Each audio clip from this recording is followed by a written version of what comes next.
ఈ దగ్గు అనేది చాలా సతమతం చేస్తూ ఉంటుంది అందరినీ. సో, దీనికి ఏదైనా మంచి చిట్కా ఉందా? చాలా మంచి చిట్కా ఉంది. చాలా తొందరగా రిలీఫ్ ఇస్తుంది. హ్మ్. ఇప్పుడు లవంగ మొగ్గ ఉంటుంది కదా, అవును. లవంగ మొగ్గ పిన్నికి గుచ్చాలి.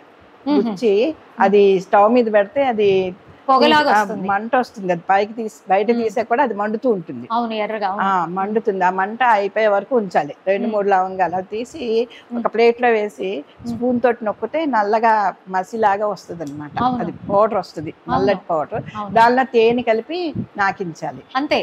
అంతే. అదే ఇదొకటి. తర్వాత బాగా ఎక్కువగా ఉందంటే ఇది చిన్నపిల్లలకి పెద్దోళ్ళకి కూడానే హ్మ్. అల్లం రసము తేనె, హ్మ్. మిరియాల పొడి తేనె, హ్మ్. కరక్కాయ అరగదీసిన అది తేనె, ఓకే.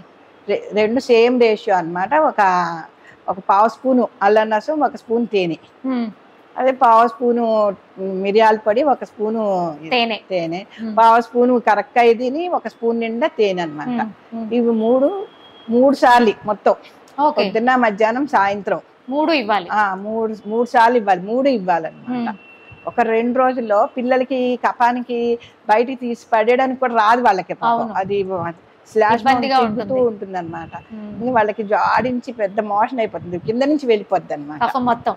చాలా హాయిగా ఉంటది వాళ్ళకి. ఓకే.